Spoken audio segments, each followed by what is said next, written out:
नमस्कार, कैसे हैं आप सभी लोग। सत्ता के सभी न्यूज मित्रों का स्वागत है। पहले सत्ते पे सत्ता यानी 7 खबरें और दिलचस्प जानकारियां एक साथ। पहले आपको पाकिस्तान के अवैध कब्जे वाले कश्मीर में मुनीर आर्मी की सत्ता का शटर डाउन दिखाएंगे।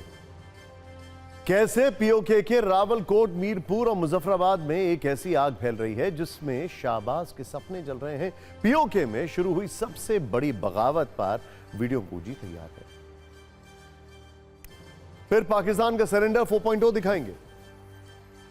इस बार सरेंडर करने का काम किया है पाकिस्तान के गृह मंत्री और एशियन क्रिकेट काउंसिल के अध्यक्ष मोहसिन नकवी ने। वो भारत की एशिया कप ट्रॉफी लौटाने के लिए तैयार हो गए, लेकिन बीसीसीआई ने बंद कमरे की मीटिंग में मोहसिन की अकड़ कैसे तोड़ी, इनसाइड स्टोरी आपके सामने बस आने वाली है। बड़ी खबर दिल्ली से आ रही है, जहां आरएसएस के शताब्दी समारोह में पीएम मोदी ने डाक टिकट और स्मारक सिक्का जारी किया है। पीएम ने कहा, घुसपैठियों से बड़ी चुनौती मिल रही है, लेकिन संघ के पास डेमोग्राफी में बदलाव रोकने का रोड मैप है। पीएम मोदी ने एक और बड़ी बात कही है कि आरएसएस पर चाहे प्रतिबंध लगे हो या साजिश हुई हो, स्वयं सेवकों ने कभी कटुता नहीं दिखाई है। भाव हमेशा एक ही रहा है, राष्ट्र प्रथम। 49 लाख केंद्रीय कर्मचारियों और 68 लाख पेंशनर्स के लिए एक शुभ समाचार है। केंद्र सरकार ने दिवाली से पहले महंगाई भत्ते में 3% की बढ़ोतरी कर दी है। यह इजाफा 1 जुलाई से लागू होगा। अब केंद्रीय कर्मचारियों का महंगाई भत्ता 55% से बढ़कर 58% हो जाएगा। बड़ी खबर अमेरिका से है, जहां आज से शटडाउन लागू हो गया है। वजह है राष्ट्रपति ट्रंप, जो सेनेट से फंडिंग बिल को पास नहीं करा पाए। इससे गैर जरूरी सरकारी कामकाज ठप हो गए हैं और सरकारी कर्मियोरों को बिना वेतन के छुट्टी पर भेज दिया गया है। आपके लिए एक अच्छी खबर है, भारतीय रिजर्व बैंक ने लगातार दूसरी बार रेपो रेट में बदलाव नहीं किया है और इसे 5.5% पर बरकरार रखा है। यानी ना लोन महंगे होंगे, ना आपकी ईएमआई पड़ेगी। देश की जीडीपी ग्रोथ का अनुमान भी 6.5 से बढ़कर 6.8% हो गया है। और भारत में अमीरों की नई लिस्ट आ गई है। M3M Hurun India rich list के अनुसार भारतीय अरबपतियों की संख्या बढ़कर 350 से ज्यादा हो गई है। ये नंबर बीते 13 साल में 6 गुना से ज्यादा बढ़ा है। अरबपतियों की लिस्ट में मुकेश अंबानी पहले नंबर पर है, जबकि अब इसमें शाहरुख का नाम भी शामिल हो गया।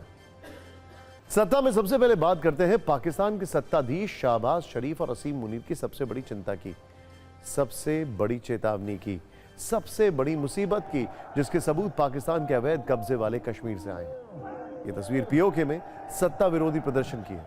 वैसे तो यह प्रदर्शन पिछले 3 दिनों से चल रहा है, लेकिन पाकिस्तान के सुरक्षा बलों की गोलीबारी में 8 लोगों की मौत के बाद यह विद्रोह आउट ऑफ कंट्रोल हो गया। जम्मू कश्मीर ज्वाइंट अवामी एक्शन कमेटी की अपील के बाद प्रदर्शनकारियों के आक्रोश की रेंज इस्लामाबाद तक आ गई। विरोध की साग की लपटें लाहौर तक है। इन तस्वीरों को देखकर यही कहा जा रहा है कि पीओके में अब पाकिस्तान की सत्ता का काउंटडाउन शुरू हो चुका है। शाहबाज और मुनीर के लिए यह तस्वीर बड़ी है, क्योंकि इस विरोध के बाद कहा जा रहा है कि पाकिस्तान के हाथ से पीओके के निकलने की घड़ी आ चुकी है। आज की तारीख में पाकिस्तान पर अगर कोई फिल्म बनेगी तो उसका नाम होगा बगावत 2025। इस फिल्म की स्क्रिप्ट तैयार है, इसका डायरेक्टर है अवामी एक्शन कमेटी, जिसने इस विरोध प्रदर्शन को बुलाया। इस फिल्म के विलन है पाकिस्तान के प्रधानमंत्री शहबाज शरीफ और पाकिस्तान की सेना प्रमुख असीम मुनीर। ऐसा इसलिए कहा जा रहा है क्योंकि पीओके की जनता पाकिस्तान की सेना और अत्याचार से त्रस्त हो चुकी है। मतलब यह है कि पीओके में बहुत जल्द सत्ता का शटर डाउन होने वाला है। तीव्र गति से लोगों का आक्रोश सत्ता विरोधी आंदोलन का रूप ले रहा है। शाहबाज के सैनिकों के सारे हथियार इन प्रदर्शनकारियों के सामने फेल हो चुके हैं। इसे हम आपको 3 तस्वीरों में बताते हैं। पहली तस्वीर कोटली की, जहां जम्मू कश्मीर अवामी एक्शन कमेटी ने पुलिस को सीधी चुनौती दी। प्रदर्शन करते हुए कुछ लोग रावलकोट और मीरपुर से डडियाल पहुंचे। ये लोग मुजफ्फराबाद की तरफ मार्च कर रहे थे। इनको रोकने के लिए पुल पर कंटेनर लगा दिए गए थे। इस तस्वीर में लोगों के आक्रोश को देखिए। प्रदर्शनकारियों ने कंटेनर को पुल से नीचे फेंक दिया। ये देखिए जरा। बताया जा रहा है कि इसके बाद गुस्साई भीड़ ने पुलिस वालों पर पत्थरबाजी भी की। प्रदर्शनकारियों के इस तेवर के बाद पुलिस और सेना को पीछे हटना पड़ा। शाहबाज की सत्ता के सबसे परेशान करने वाली है। इस प्रदर्शन को रोकने के लिए पंजाब और इस्लामाबाद से अतिरिक्त पुलिस वालों को बुलाया गया। सेना के जवान भी एक्स्ट्रा अलर्ट थे, लेकिन प्रदर्शनकारियों ने पुलिस को भी खदेड़ दिया। आप देखिए कैसे भीड़ के सामने पुलिस लाचार दिख रही है। पूरी कहानी यही है कि पाकिस्तान के अवैध कब्जे वाले कश्मीर में विद्रोह बड़ा हो चुका है। अवामी एक्शन कमेटी ने इतनी संख्या में लोगों को बुलाकर चुनौती की नई चट्टान खड़ी कर दी है। पीओके की सड़कों पर लोग बुलडोजर के साथ उतरे। विद्रोह के इस लेवल को देखते हुए पाकिस्तान ने इंटरनेट बंद कर दिया है, एग्जिट पॉइंट्स को सील कर दिया। आपको पिछले कुछ दिनों से पीओके में बगावत और प्रदर्शन के कीवर्ड्स बता देते हैं। शटर डाउन, चक्का जाम, बुलडोजर, आजादी, अधिकार, अत्याचार का अंत, मुनीर से मुक्ति, मूल अधिकारों का उल्लंघन, भ्रष्टाचार जैसे कई शब्द हैं जो ट्रेंड कर रहे हैं, जिसकी चर्चा इस्लामाबाद से लाहौर तक हो रही है। आप सिर्फ 120 सेकंड की न्यूज रील में समझिए कैसे पीओके के इस आक्रोश से पाकिस्तान में बगावत के शोले। आपको बता दें आखिर पाकिस्तान के अवैध कब्जे वाले लोगों की परेशानी और मांगे क्या है। अवामी एक्शन कमेटी जिसके नेतृत्व में यह प्रदर्शन हो रहा है, ये पीओके में एक नागरिक समाज का गठबंधन है। पिछले कुछ महीनों में इसने अच्छी खासी लोकप्रियता हासिल की है। इसका प्रमाण इन तस्वीरों में भी दिख रहा है। बड़ी संख्या में लोग सड़क पर उतरे हैं। इस संगठन ने दशकों के राजनीतिक और आर्थिक उपेक्षा का हवाला देते हुए अपने बैनर तले हजारों लोगों को एकजुट किया है। 38 सूत्रीय संरचनात्मक सुधारों की मांग की है। एक मांग यह भी है कि पाकिस्तान में रहने वाले कश्मीरी शरणार्थियों के लिए आरक्षित पीओके विधानसभा में 12 विधायी सीटों को समाप्त किया जाए। स्थानीय लोगों का तर्क है कि यह प्रतिनिधि शासन को कमजोर करता है। इसके अलावा बिजली की महंगी दरें भी हैं। नोट करने वाली बात यह है कि अवामी एक्शन कमेटी ने पाकिस्तान के मंत्रियों से भी बात की थी, लेकिन 3 घंटे की बैठक के बाद कोई नतीजा नहीं निकला। कुछ मुद्दों पर सहमति नहीं बन पाई। इसके बाद जो रुझान आ रहे हैं आप इन तस्वीरों में देख सकते हैं। पीओके के लोगों के क्रोध की एक और वजह, बल्कि कई वजह हैं। सच तो यह है कि पीओके से पाकिस्तान अरबों रुपए कमाता है, लेकिन सरकार का बजट पंजाब, सिंध, खैबर पख्तूनख्वा में बढ़ जाता है। पीओके को ग्रांट के नाम पर बहुत कम पैसे मिलते हैं, इसीलिए यहां पर सड़कें नहीं बनती हैं, स्कूल नहीं बनते हैं, अस्पताल नहीं बनते हैं, पुल नहीं बनते हैं। लोगों के पास रोजगार नहीं है, यहां तक कि सत्ता में अधिकार भी बहुत कम है। इसी वजह से लोगों की नाराजगी ज्यादा है और वो एक आवाज पर सरकार के खिलाफ सड़कों पर उतर जाते हैं, कुछ भी करने को तैयार हो जाते हैं। पीओके वाले अवैध कब्जे के बाद अब उस अवैध कब्जे की बात करते हैं जो मोहसिन नकवी पिछले 3 दिनों से एशिया कप की ट्रॉफी पर करके बैठे थे, लेकिन अब उनका घमंड मिट्टी में मिल गया है। मशहूर व्यंग्यकार हरिशंकर परसाई ने लिखा था, आत्मविश्वास कई प्रकार का होता है, धन का, बल का, ज्ञान का, लेकिन मूर्खता का आत्मविश्वास सर्वोपरि होता है। पाकिस्तान के गृह मंत्री मोहसिन नकवी इसके जीते जागते नमूने बन गए, जिन्होंने बंद कमरे की मीटिंग में भारतीय क्रिकेट कंट्रोल बोर्ड के से ट्रॉफी चुराने के लिए माफी मांगी है। और अब मोहसिन की वजह से पाकिस्तान के नाम के साथ सरेंडर 4.0 वाला खिताब जुड़ गया है। इसलिए शहबाज शरीफ के लिए हमारी एक सलाह है, वो स्कूल के बच्चों के सिलेबस में ऑपरेशन सिंदूर के फर्जी चैप्टर ना पढ़ाएं, बल्कि पाकिस्तान के सरेंडर के अध्याय जोड़ें, क्योंकि इसमें उन्हें फैक्ट्स और फिगर्स की बिल्कुल कमी नहीं होगी। मोहसिन नकवी भारत को एशिया कप की ट्रॉफी लौटाने के लिए राजी हो गए, इसीलिए उनके सरेंडर के बाद हमने एक कैलेंडर बनाया है, सरेंडर का कैलेंडर, जो पाकिस्तान के सत्ताधीशों को देखना चाहिए। इसमें पहली तारीख है 6 दिसंबर 1971, जब पाकिस्तानी सेना ने अपने 93,000 जवानों को सेना के सामने, इंडियन आर्मी के सामने सरेंडर किया था। दूसरी तारीख है 10 मई 2025, जब मुनीर की आर्मी और उसके आतंकियों ने सिंदूर के सामने सरेंडर किया था। तीसरी तारीख है 3 दिन पहले यानी 28 सितंबर की, जब टीम सूर्या के सामने पाक क्रिकेट टीम ने सरेंडर किया था। और अब 30 सितंबर 2025 को एसीसी की जो मीटिंग हुई है उसमें मोहसिन नकवी ने बीसीसीआई के सामने सरेंडर कर दिया। और इस दौरान मोहसिन नकवी ने क्या कहा था, ये उन पाकिस्तानियों को सुन लेना चाहिए जो ट्रॉफी चोर मोहसिन के लिए सोशल मीडिया पर फ्रंट फुट पर खेल रहे हैं। मोहसिन नकवी के ट्रॉफी वाले ड्रामे का दी एंड हो गया है। उन्होंने कल बीसीसीआई के उपाध्यक्ष राजीव शुक्ला से कहा, जो हुआ वो नहीं होना चाहिए था, मैं उसके लिए माफी मांगता हूं। मैं अब एशिया कप की ट्रॉफी आईसीसी को भेज रहा हूं और आप वहां से मंगवा लीजिए। सोचिए, वही मोहसिन नकवी है जो 24 घंटे पहले ये कह रहे थे कि कप्तान सूर्या को ये ट्रॉफी एसीसी दफ्तर में आकर लेनी होगी। लेकिन अचानक ऐसा क्या हुआ जो मोहसिन के तेवर बर्फ की तरह ठंडे हो गए? इसकी इनसाइड स्टोरी आ गई है। बीसीसीआई ने कैसे बंद कमरे में मोहसिन नकवी से सरेंडर करवाया, वो देखिए। मोहसिन नकवी ने राजीव शुक्ला से कहा कि टीम इंडिया के खिलाड़ियों ने उनके साथ खराब व्यवहार किया है। इस पर राजीव शुक्ला ने जवाब दिया, आपने सोच भी कैसे लिया कि हमारे खिलाड़ी आपके हाथ से ट्रॉफी लेंगे? मोहसिन नकवी ने कहा कि वो कार्टून की तरह ट्रॉफी लेकर स्टेज पर खड़े रहे। राजीव शुक्ला ने जवाब दिया कि मोहसिन नकवी जानबूझकर लंबे वक्त तक खड़े रहकर विवाद बढ़ाने में लगे थे। मोहसिन नकवी ने कहा उनके स्टेज पर रहने के बाद भी टीम इंडिया के खिलाड़ी मोबाइल पर गेम खेलते रहे। तो राजीव शुक्ला ने बोलती बंद कर दी और कहा कि आपने भी फुटबॉलर के प्लेन गिराने वाले स्तरहीन ट्वीट किए हैं। मोहसिन नकवी का दर्द फूट पड़ा। उन्होंने कहा जब मैं खड़ा था तो खिलाड़ी ट्रॉफी लेने के लिए आ जाते। इस पर बीसीसीआई के उपाध्यक्ष राजीव शुक्ला ने पूछ लिया कि उन्होंने ये मुगालता कैसे पाल लिया कि टीम इंडिया उनसे ट्रॉफी ले लेगी। मोहसिन नकवी अड़े रहे कि वो एशिया कप की ट्रॉफी नहीं देंगे। इस पर राजीव शुक्ला ने आईना दिखाया और कहा कि क्रिकेट और राजनीति को मिलाने का काम कौन कर रहा है और मोहसिन कैसे पाकिस्तानी एजेंट बनकर क्रिकेट के मैदान पर एजेंडे के फ्री हिट लगा रहे हैं। मोहसिन नकवी ने तेवर दिखाया कि अपने कप्तान को दुबई भेजिए, वो ट्रॉफी ले जाएं। लेकिन बीसीसीआई ने जवाब दिया कप्तान मुंबई में है और ट्रॉफी लेने दुबई क्यों आएंगे? इसके बाद खबर आई कि मोहसिन ट्रॉफी आईसीसी दफ्तर भेजने के लिए राजी हो गए। वैसे ट्रॉफी चोर मोहसिन को यह काम हर हाल में करना था, फिर भी वो ड्रामा कर रहे थे। हालांकि अब खबर यह आ रही है कि उनकी इस नौटंकी का दी एंड हो गया है। अब कैसे अपने ही मुल्क में मोहसिन जलील हो रहे हैं, ये तो देखना बनता है। क्या कहेंगे, वो मुल्क है जो बॉल टैंपरिंग के लिए बदनाम था, अब हालत यह है कि ट्रॉफी टैंपरिंग करने लग गए। खैर, सत्ता में आगे बढ़ते हैं और एक ऐसी खबर के बारे में बात करते हैं जो हर उस माँ, उसके लिए, हर माँ बाप के लिए ज़रूरी है जो बच्चों को खांसी होने पर किसी कफ सिरप की शीशी से तुरंत दवाई पिला देते हैं।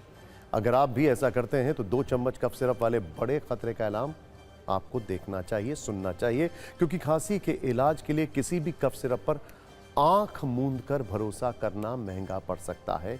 हो सकता है आपके घर में भी कोई जानलेवा कफ सिरप हो। इसीलिए इस खबर को बहुत ध्यान से देखना चाहिए, क्योंकि देश के 2 राज्यों से ऐसी खबरें आई हैं जिसके बाद कफ सिरप वाला संकट डराने लगा है। पिछले 23 दिनों में मध्य प्रदेश में 6 बच्चों की किडनी फेल से मौत हुई। यह आशंका जताई जा रही है कि बच्चों की किडनी कफ सिरप की वजह से खराब हुई। अब इसकी जांच हो रही है। दूसरी तरफ राजस्थान में भी कई बच्चों की तबीयत बिगड़ने की वजह कफ सिरप को माना जा रहा है। पहले बात करते हैं मध्य प्रदेश की, जहां पहला मामला 7 सितंबर को सामने आया, जब 5 वर्ष के एक बच्चे को तेज बुखार और उल्टी की शिकायत के बाद अस्पताल ले जाया गया। हालत बिगड़ने पर उसे नागपुर रेफर कर दिया गया, जहां डॉक्टरों ने बताया कि दोनों किडनी फेल हो चुकी हैं। सोचिए जरा, डॉक्टरों ने यह कहा। इसके बाद लगातार मामले सामने आ रहे हैं और अब तक 6 बच्चों की मौत हो चुकी है, जिसके बाद कई स्तर पर जांच शुरू की गई। शुरुआती जांच में पानी और चूहों के सैंपल लिए गए, लेकिन रिपोर्ट नेगेटिव आई, जिसके बाद यह आशंका जताई गई कि बच्चों की किडनी फेल होने के पीछे कफ सिरप हो सकता है। कफ सिरप, इसीलिए जांच पूरी होने तक 2 कफ सिरप, कोल्ड्रिफ और नेक्स्ट्रो डीएस पर प्रतिबंध लगा दिया गया है। मामले की गंभीरता को देखते हुए आईसीएमआर और पुणे की लैब से जांच कराई जा रही है। यहां हम ये जरूर साफ कर दें कि अभी जांच रिपोर्ट पूरी तरह सामने नहीं आई है। बच्चों की मौत की असली वजह जांच पूरी होने के बाद ही पता चल पाएगी। हालांकि मध्य प्रदेश के डिप्टी सीएम राजेंद्र शुक्ला ने एक तरह से कफ सिरप बनाने वाली कंपनी को जांच से पहले ही क्लीन चिट दे दी।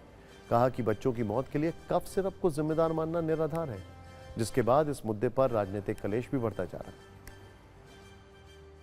मध्य प्रदेश के छिंदवाड़ा जिले में एक रहस्यमयी बीमारी के चलते 6 मासूमों की अब तक जान जा चुकी है। इसके बाद स्वास्थ्य विभाग अलर्ट मोड पर है। छिंदवाड़ा में एहतियातन 2 कफ सिरप पर पूरी तरह से प्रतिबंध लगाया गया है। ये कफ सिरप कौन सी है? कोल्ड्रिफ और नेक्स्ट्रॉस डीएस।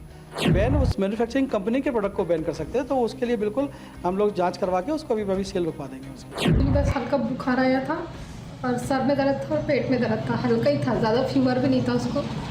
हमने डॉक्टर के पास ले गए, वो ठीक हो गया दूसरे दिन, यानी कि उसको फिर उल्टी चालू हुई। बच्चों को बुखार आ रहा है, उसके 5 से 7 दिन के बाद बच्चों का एकदम से यूरिन आना बंद हो जा रहा है ना। यूरिन आना बंद हो जा रहा है। जब हम उनका इन्वेस्टिगेशन करा रहे हैं तो उनका किडनी फेल पाई जा रही है। डॉक्टर्स की सलाह के आधार पर चूँकि जो सिम्टम हैं जिसके कारण हैं, लोगों ने देखा कि कुछ इस तरह की चीज़ें हैं जो जिनकी डेथ हुई है उनमें इस तरह की यूजेस हैं, तो डॉक्टर्स का सलाह था कि अभी प्रिकॉशनरी मेजर के रूप में इनको तब तक के लिए रोका जाए, इस पर ना यूज़ किया जाए। हमारा स्वास्थ्य विभाग का अमला उस पर नज़र रखे हुए है और स्थिति नियंत्रण में है, और जिन बच्चों की मृत्यु हुई है उसकी रिपोर्ट ICMR, नीरी और नागपुर भेजा गया है। क्या ये दोनों कफ सिरप बैन की जाएगी? कफ सिरप वाली जो बात आई थी वो जरूर निराधार है। उस कफ सिरप के कारण ये मौतें नहीं हुई है, ये तय। उप मुख्यमंत्री और गंभीर व्यक्ति ऐसा गैर जिम्मेदाराना बयान देगा तो ये अफसोस हो रहा है, ये भी भाजपा की उसी चलन में चलेगा जैसे दूसरे लोगों पर भाजपा के असर चढ़ा हुआ है। बजाय बैन करने के उसको क्लीन चिट देना है और जांच के चलते क्लीन चिट देना है, ये एक अफसोसनाक पहलू है। देखिए, कफ सिरप वाला ये पैनिक सिर्फ मध्य प्रदेश में नहीं, राजस्थान में भी है, जहां बच्चों की अचानक तबीयत बिगड़ने की वजह कफ सिरप को माना जा रहा है। ये एक बहुत चिंताजनक खबर है, एक बहुत बड़ा ऐलान है हम सब के लिए। राजस्थान के भरतपुर, सीकर, बांसवाड़ा के बाद जयपुर में भी इसके साइड इफेक्ट्स देखने को मिल रहे हैं। कफ सिरप लेने के बाद कई बच्चों की तबीयत बिगड़ी है। सीकर के श्री माधोपुर में कफ सिरप पीने के बाद एक बच्ची की संदिग्ध मौत भी हो चुकी है। कई बच्चे अब भी अस्पताल में भर्ती हैं। ऐसा ही एक मामला जयपुर में सामने आया है, जहां 2 वर्ष की एक बच्ची को सांगानेर की डिस्पेंसरी से खांसी की सिरप दी गई। बच्ची को सिरप पिलाने के बाद वो बेहोश हो गई। हालत अभी गंभीर है और उसका इलाज चल रहा है। इस तरह के कई मामले सामने आने के बाद डेक्स्ट्रोमिथोफेन सिरप की सप्लाई पर रोक लगा दी गई है। अलग अलग बैच के सैंपल लैब में जांच के लिए भेजे गए हैं। जांच रिपोर्ट आने के बाद आगे की कार्रवाई की जाएगी। जिस कंपनी की सिरप है उसकी एक दवा पहले भी नॉट ऑफ स्टैंडर्ड पाई गई थी। इस साल जून में जांच के बाद दोबारा सप्लाई शुरू हुई थी, जिसके बाद विपक्ष यहां भी सरकार की मंशा पर सवाल उठा रहा है। कोई भी मामला जिले में नहीं पाया गया है, फिर भी एहतियातन तौर पर इस कफ सिरप की जो भी मरीजों को सप्लाई है, आगामी निर्देशों तक जो हमारे उच्चाधिकारियों से प्राप्त होंगे तब तक इस कफ सिरप की सप्लाई नहीं करनी है। भरतपुर में खांसी की दवा सिरप डेक्स्ट्रोमेथोर्फन जो कि एसन फार्मा द्वारा निर्मित है, उसके कुछ बच्चों में प्रतिकूल प्रभाव देखने को मिले। तुरंत प्रभाव से एमडी सर द्वारा एवं OSD सर द्वारा सभी बच्चों को वितरण कर दिया गया है। उनके वितरण एवं उनके उपयोग पर पूर्ण रूप से प्रतिबंध लगा दिया गया है। कांसी की दवाई लेने के बाद सिस्टर कह रही है कि कांसी की दवाई देके सुला दी थी, उसके बाद मनुष्य की हालत में मिली। एक बच्चे की तो डेथ हो गई, काफी बच्चों की तबीयत खराब हो गई। सरकार ने खुद ने माना कि कफ सिरप खराब है और बैन कर दिया तुरंत। तो आप जब सरकार को पता है ये cough syrup blacklisted company है और ये दवाई नहीं जहर है, तो लोगों को जहर क्यों पिला रहे हो? और बीजेपी की सरकार जिम्मेदार है मुख्यमंत्री जी को आगे आकर इस दवा योजना में जो इन्होंने जहर बांटा है, बच्चों की डेथ हो रही है। आखिर एक कफ सिरप जानलेवा कैसे हो सकता है, ये सवाल आपके मन में होगा और ये बहुत जरूरी भी है। किसी सिरप में अगर डाइथिलीन ग्लाइकॉल और एथिलीन ग्लाइकॉल जैसे केमिकल ज्यादा हों या दूषित हों तो उसका असर 3 स्टेज में होता है। पहली स्टेज में आमतौर पर 2 दिन तेज बुखार या डायरिया की शिकायत होती है और दूसरी स्टेज में बच्चे को यूरिन पास होने में दिक्कत होने लगती है, ब्लड प्रेशर धीरे धीरे बढ़ने लगता है, जबकि तीसरी स्टेज में किडनी फेल होने और पैरालिसिस होने का रिस्क रहता है। इसके बाद कोमा में जाने को लेकर मौत तक हो सकती है। ऐसे में आपको ज़्यादा सावधान रहने की ज़रूरत है। बिना डॉक्टर की सलाह के कोई दवा ना लें। मेडिकल स्टोर से खुद दवा लेने से बचें। सर्दी खांसी होने पर तुरंत डॉक्टर को ही दिखाएं। बच्चा अगर 6 घंटे में यूरिन ना करे तो डॉक्टर से संपर्क करें। इसको लेकर हमने हेल्थ एक्सपर्ट से भी बातचीत की, उन्होंने क्या कहा आप देखिए। जो सीकर में छोटे बच्चों की 2 की डेथ की खबर आई है, उसमें ऐसा लगता है कि कुछ इंग्रेडिएंट्स खांसी की सिरप में इम्प्योर होंगे, जिसकी वजह से ऐसा हुआ है। इसमें सबसे बड़ी सावधानी ये है कि खांसी के लिए सिरप का इस्तेमाल करना ही नहीं चाहिए। खांसी जो है वो प्रोटेक्टिव रिस्पॉन्स है और प्रोटेक्टिव रिस्पॉन्स को कफ सिरप से सप्रेस नहीं करना चाहिए। तो बग़ैर डॉक्टर की सलाह के खुद से या केमिस्ट से सेल्फ मेडिकेट करके कफ सिरप नहीं लेना चाहिए। मैं तो कहता हूँ खांसी की सबसे अच्छी दवा है हल्दी, खांसी की दवा है ज़ाफ़रान, खांसी की दवा है मुलेठी, और हमारे ज़्यादातर सिरप की बेसिस मुलेठी ही होती है। सत्ता में आगे बढ़ते हैं उस खबर के साथ जिसमें आई लव मोहम्मद के नाम पर कलेश है, इसमें धार्मिक चिंगारियां हैं।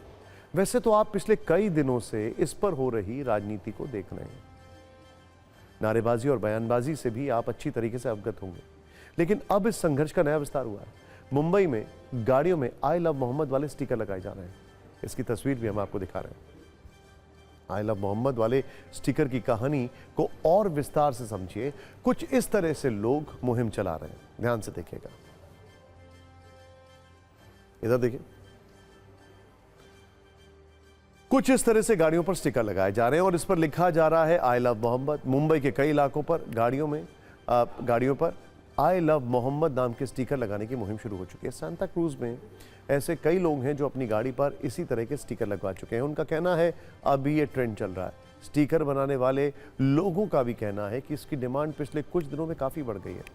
देखिए, ये बात सही है कि आई लव मोहम्मद से किसी को क्या आपत्ति हो सकती है, लेकिन सवाल सिर्फ स्टिकर का नहीं है, सवाल है माहौल का, सवाल है इसके नाम पर उपद्रव का, सवाल है इसके नाम पर पत्थरबाजी और नफरती नारेबाजी का, सवाल है इसके नाम पर राजनीति का। कई नेताओं का कहना है कि इससे माहौल बिगड़ेगा। पूरे देश में कैंपेन चलाने की एक कोशिश है, इसीलिए बीजेपी नेता इसका विरोध कर रहे हैं। आप उस जगह से TV9 की रिपोर्ट देखिए जहां गाड़ियों पर आई लव मोहम्मद वाले स्टिकर लगाए जा रहे हैं।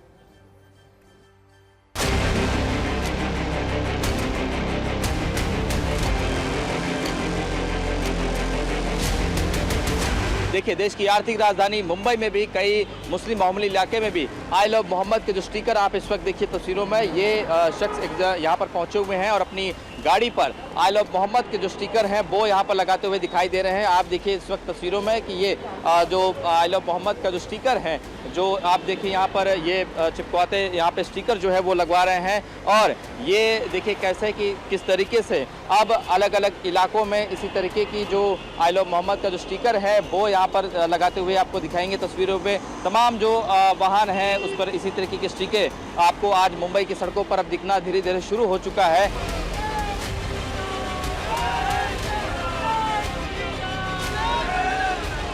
पुलिस की उपस्थिति में, हाजिरी में आई लव मोहम्मद वाहनों पे चिपकाया जाता है।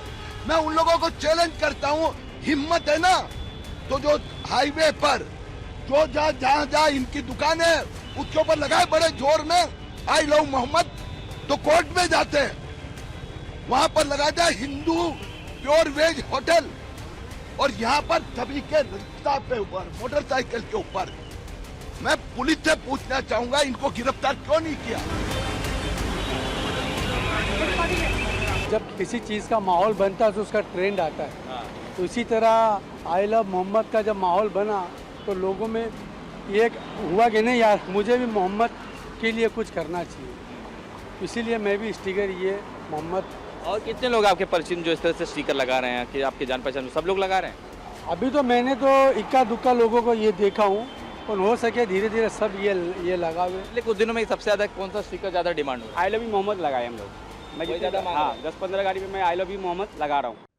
सत्ता में आगे बढ़ते हैं और बात करते हैं यूपी के बरेली में पिछले हफ्ते हुई हिंसा की। इस हिंसा में अब तक कई उपद्रवियों को गिरफ्तार किया गया। हिंसा के पीछे की साजिश की परतें खुल रही हैं। अब 26 सितंबर को हिंसा के कुछ नए वीडियो सामने आए। ये ड्रोन वीडियो पुलिस ने जारी किए हैं, जिन्हें देखकर ये अंदाजा लगा सकते हैं कि आखिर उस दिन हुआ क्या था। सबसे पहले ये वीडियो देखिए, इसमें सैकड़ों लोगों की भीड़ नजर आ रही है। भीड़ में शामिल कुछ लोगों के हाथों में आई लव मोहम्मद वाले बैनर दिख रहे हैं। ये वही भीड़ है जो तौकीर रजा के बुलाने पर सड़कों पर उतरी थी। इस वीडियो में पुलिस वाले प्रदर्शनकारियों को आगे ना बढ़ने की चेतावनी देते दिख रहे हैं। फिर थोड़ी देर में पुलिस और प्रदर्शनकारियों के बीच में धक्का मुक्की होने लगती है। अब ये दूसरा वीडियो देखिए, ये वो तस्वीर है जब आई लव मोहम्मद के समर्थन में उतरी भीड़ बेकाबू हो गई। आरोप है कि भीड़ में शामिल कुछ लोगों ने पुलिस पर पथराव किया, जिसके बाद पुलिस ने लाठीचार्ज किया। पुलिस के एक्शन के बाद सड़क खाली हो गई। एक और वीडियो में देखिए जिसमें एक मस्जिद के अंदर लोगों की भीड़ नजर आ रही है। कुछ देर पहले इस मस्जिद के बाहर आई लव मोहम्मद के समर्थन में हंगामा चल रहा था। आरोप है कि इसी तरह मस्जिदों में भीड़ जुटाकर उस दिन बरेली का माहौल खराब करने की कोशिश की गई। बरेली में हुई हिंसा पर सूत्रों के हवाले से खबर है कि कई दिन पहले से हिंसा फैलाने की साजिश की जा रही थी। करीब 5000 उपद्रवियों की फौज तैयार की गई, जिनमें कुछ को बिहार और बंगाल से बुलाकर अलग अलग इलाकों में दंगे फैलाने की जिम्मेदारी सौंपी गई थी। इस बीच 26 सितंबर को हिंसा के दौरान पुलिस पर फायरिंग करने वाले 2 उपद्रवियों को आज मुठभेड़ के बाद गिरफ्तार कर लिया गया। इदरीश और इकबाल नाम के दोनों उपद्रवी शाहजहांपुर के रहने वाले हैं और इनके पास से पुलिस से छीनी गई एंटी रायट गन भी बरामद कर ली गई है। दोनों उपद्रवियों के पैर में गोली लगी है। एनकाउंटर के बाद उन्होंने स्वीकार किया कि वो हिंसा फैलाने के लिए बरेली आए थे। बरेली में शुक्रवार को हिंसा और बवाल में पुलिस लगातार ताबड़तोड़ कार्रवाई कर रही है और आज भी 2 बदमाशों के लिए पुलिस ने मुठभेड़ के दौरान गिरफ्तार किया। देख सकते तस्वीरों, यही वो दोनों बदमाश हैं जो शाहजहांपुर के रहने वाले हैं। आपराधिक इनका इतिहास है और इनकी दोनों के पैर में गोली लगी है। जब क्या नाम है आपका? इकबाल। कहाँ के रहने वाले हो? शाहजहांपुर। तो यहाँ बवाल करने जहाँ बरेली आए थे, किसके कहने पर आए? अभी नहीं पता साहब, है हमें नहीं पता। किसने किसी ने तो बुला होगा आपके लिए? अहमद है नाम साहब, शाहजहांपुर का। कैसे यहाँ क्यों आए थे? चले आए साहब। बाहरी लोग, बाहरी तत्व भी शामिल हुए थे, आपराधिक तत्व भी शामिल हुए थे, जिनका ये पूरा प्रयास था कि वो जो कार्यक्रम था वहाँ पे पहुँच के और उसको शांति व्यवस्था, कानून व्यवस्था को डिस्टर्ब करते। किसी भी निर्दोष व्यक्ति को किसी भी प्रकार से प्रताड़ित नहीं किया जाएगा, परेशान नहीं किया जाएगा, किसी भी दोषी को किसी भी हालत में बख्शा नहीं जाएगा। बरेली हिंसा पर पुलिस एक्शन के साथ साथ राजनीतिक एक्शन भी जारी है। बरेली पुलिस ने जिले की सीमा में नेताओं के प्रवेश पर पाबंदी लगा दी है। बरेली जाने की तैयारी कर रहे कांग्रेस नेता दानिश अली को हाउस अरेस्ट कर लिया गया है, जिसे विपक्ष सरकार की तानाशाही बता रहा है।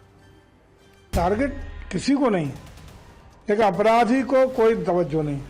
कानून को हाथ में लेकर के जिस तरीके गुंडई अराजकता पैदा की है, वो लोग चिन्हित हैं, सीसी कैमरों में है, पुलिस के कैमरों में है।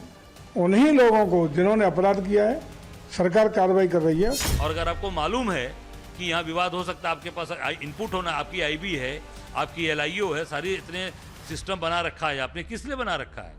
इसका मतलब सब फेल है।